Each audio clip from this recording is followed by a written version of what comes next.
નમસ્કાર મિત્રો, education with Jignesh ચેનલમાં તમારું સ્વાગત છે અને હું છું જિગ્નેશ. મિત્રો, કચ્છ જિલ્લામાં વિદ્યા સહાયકની સ્પેશિયલ ભરતી ધોરણ 6 થી 8 વર્ષ 2025ના ઉમેદવારો માટેની જે અગત્યની સૂચના કાલે જે મુકાઈ હતી એના સંદર્ભે આપણે ચર્ચા કરવાના છીએ આ વિડીયોમાં. તો જે કચ્છ માટેની સ્પેશિયલ ભરતી 6 થી 8ની જે છે એની વાત કરીએ તો સામાજિક વિજ્ઞાન વિષયનું PML 1 મુકાયું હતું અને શું સૂચના મુકાઈ હતી એની વાત પહેલાં આપણે કરીએ તો વિદ્યા સહાયક ભરતી 2024ની ભરતી અન્વયે જે જિલ્લા પસંદગીની કાર્યવાહી 22/9/25ના રોજથી શરૂ થનાર છે અને આ ભરતી સંદર્ભે કેટલાક ઉમેદવારો દ્વારા જિલ્લા પસંદગીની પ્રક્રિયા શરૂ થયા પહેલાં જે કચ્છ જિલ્લામાં સ્પેશિયલ ભરતી જે છે 6 થી 8ની એની કામચલાઉ મેરિટ યાદી પ્રસિદ્ધ કરવા માટે રજૂઆત કરવામાં આવેલી હતી. એટલા માટે કે ખાસ તમે 1 થી 5માં જુઓ કે બંને ભરતી અલગ અલગ જ્યારે થઈ ત્યારે ઘણા બધા કચ્છના સ્થાનિક ઉમેદવારો એવા હતા કે જેઓનું મેરિટ સારું હતું અને એ લોકોએ સામાન્ય ભરતીમાં પણ જિલ્લા પસંદગી કરી લીધી અને પછી જેઓ જે તે સમયે હાજર ના થયા કે એવું થયું અને પછી એ લોકો કચ્છનું આવ્યું એટલે કચ્છમાં ગયા એટલે સામાન્યનો પણ સ્ટ્રીટ બ્લોક થઈ ગઈ અને પાછળના ઉમેદવારોનો વારો ન આવ્યો.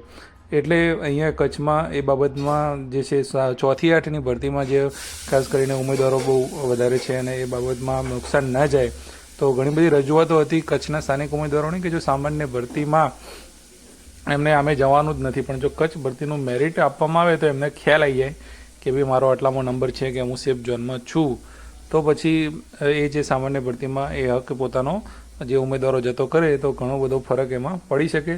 તો આ વિચારીને જે છે એ સામાન્ય ભરતીની જિલ્લા પસંદગી પહેલાં જે કામચલાઉ મેરિટ કચ્છનું જે આપવામાં આવ્યું છે વિદ્યા સહાયક પસંદગી સમિતિ દ્વારા એની વાત છે અને જે ઓનલાઈન ફોર્મમાં વિગતો દર્શાવી છે એ પ્રમાણેનું જ જે છે PML 1 જે પ્રસિદ્ધ કરવામાં આવ્યું છે અને આ જે છે એમાં કોઈ ચકાસણી હજુ એ લોકોએ કરેલી નથી આ અરજીપત્રકોની અને ખાલી જે ગોઠવીને એ પ્રમાણે એરેન્જ કરીને મેરિટ મૂકવામાં આવ્યું છે જેનાથી ખ્યાલ આવે અને ચકાસણી કરશે તો એમાં લગભગ એટલું બધું કંઈ ફરક હોતો નથી.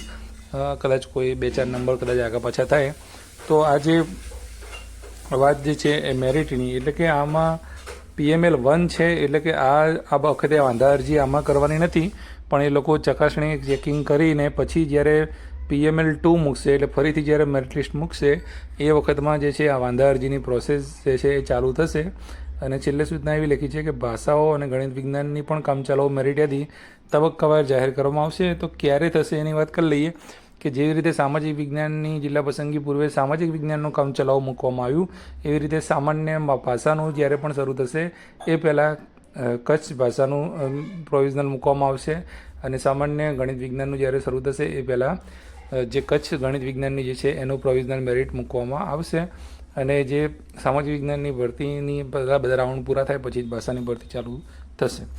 તો હવે આ જે વાત કરીએ આપણે એ પ્રોવિઝનલ મેરિટ અંગેની વાત કરી પણ જે હાલ જે સામાજિક વિજ્ઞાનનું પ્રોવિઝનલ મેરિટ મુકાયું છે એનો આપણે અભ્યાસ કર્યો કેટેગરી વાઇઝ જે છે ઉમેદવારોની સંખ્યા પ્રમાણે જે આપણે અભ્યાસ કર્યો તો સામાન્ય ભરતી જે છે એ સામાન્ય ભરતીમાં કેટલા ફોર્મ ભરાયેલા છે કેટલા ઉમેદવારો છે એ બધી ચર્ચા આપણે વિડીયોમાં કરેલી હતી અને અહીંયા તમને જે છે એ બંને ભરતી સામાન્ય ભરતીમાં સામાજિક વિજ્ઞાન અને એક જ ભરતી સામાજિક વિજ્ઞાનના ફોર્મની સંખ્યા જે છે એનું કમ્પેરિઝન કરીશું કેટલા ફોર્મનો ફરક છે અને ટોટલ શું ફરક છે એની આપણે વાત કરીશું. તો અહીંયા કોષ્ટક એક આપેલું છે અહીંયા તમે જોઈ શકો છો કે સામાન્ય અને કચ્છ ભરતીના ફોર્મ સામાજિક વિજ્ઞાન 6 થી 8માં ઓપનમાં તમે જુઓ તો સામાન્યમાં 867 ફોર્મ ભરાયેલા હતા એની જગ્યાએ કચ્છમાં જે છે 506 ફોર્મ ભરાયા છે. એનો તફાવત જે છે 361 છે એટલે કે 361 જેટલા ફોર્મ જે છે એ ઓછા ભરાયેલા છે કચ્છમાં. SC કેટેગરીની વાત કરીએ તો SC કેટેગરીમાં સામાન્યમાં 3206 ફોર્મ ભરાયેલા છે અને કચ્છમાં જે વાત કરીએ તો 2236 ફોર્મ ભરાયેલા છે અને એનો તફાવત જે 970 ફોર્મ જે છે સામાન્ય ભરતીમાં વધારે ભરાય છે SC કેટેગરીના. ST કેટેગરીની વાત કરીએ તો સામાન્યમાં 2766 ફોર્મ ભરાયેલા છે કચ્છમાં જે છે 1586 ફોર્મ ભરાયેલા છે એનો તફાવત જે છે 1180 છે. SC/BC કેટેગરીમાં 8892 ફોર્મ સામાન્યમાં ભરાયેલા છે કચ્છની અંદર 5850 ફોર્મ ભરાયા છે અને એનો તફાવત જે છે 3042 છે. EWSમાં જે 3084 છે સામાન્યમાં કચ્છમાં છે 1907 અને એનો તફાવત છે 1177. ટોટલ આપણે વાત કરીએ તો સામાન્ય ભરતીના ફોર્મ છે 18,815 છે. કચ્છની ભરતીના ટોટલ ફોર્મ જે છે સામાજિક વિજ્ઞાનના 12,085 છે અને તફાવત જોઈએ તો 6,730 છે. કેટેગરીવાર આટલો જે છે એ ફોર્મની અંદર તફાવત જોવા મળે છે. તો આ તો એનો અભ્યાસ. અને અગાઉની વાત જે આપણે કરેલી હતી કે મેરિટ બાબતમાં, તો સામાજિક વિજ્ઞાનનું જે મેરિટ જે રહ્યું એ સામાન્ય ભરતી અને કચ્છ ભરતી તો બંને સાથે ચાલુ થશે કે કેમ છે એની પણ ઘણા મિત્રો પ્રશ્નો કરતા હતા. તો સામાન્ય રીતે આપણે જોવા જઈએ તો બંને ભરતી સાથે ચાલુ થાય એવું પોસિબલ તો નથી, પણ જે મેં અગાઉ તમને કારણ કીધું એ કારણ જ આના માટે જવાબદાર છે કે ભાઈ ખબર પડી જાય ઉમેદવારોને કે એમનો નંબર ક્યાં છે. તો એના કારણથી જે છે એ તમારું નંબર તમને ખ્યાલ આવી જાય તો તમે એમાં ઉમેદવારી ના નોંધાવો, એના માટે એ આપેલું છે. તો હવે સમજવાની જરૂર છે. અને બધા ઉમેદવારોના એક મેસેજ હોય છે અને એક રિક્વેસ્ટ હોય છે તમામ ઉમેદવારોને કે જે રિપીટેશનની વાત છે તે ખાસ કરીને જે 9થી 12માં જે લોકો લાગી ગયા છે, 1થી 5માં જે લોકો લાગી ગયા છે, તો હવે 6થી 8ની ભરતી જે શરૂ થાય છે તો એની અંદર તમે રિપીટ ના થાઓ એવી સલાહ બધાને આપવામાં આવે છે. તો જ્યાં સુધી બને ત્યાં સુધી તમે કોઈ રિપીટ ના થાઓ તો ઓછામાં ઓછા મેરિટવાળા જે છે એ ઉમેદવારો લાગી જાય. અને નવી ભરતી પછી જ્યારે આવવામાં ઘણી બધી વાર લાગતી હોય છે, તો જેટલા પણ ઉમેદવારો પાછળ છે એ બધા ઉમેદવારો લાગી જાય એવો આપણે પ્રયત્ન કરીએ. અને ખાસ વાત કરવામાં આવે કે જે લોકોને કચ્છની અંદર લેવાનું જ છે કે ખબર છે કે મારે કચ્છમાં નંબર આવી જાય, જો સામાન્યમાં તમારો નંબર આવી જતો હોય તો પછી કચ્છમાં તો તમારો નંબર આવી જ જાય, બરાબર.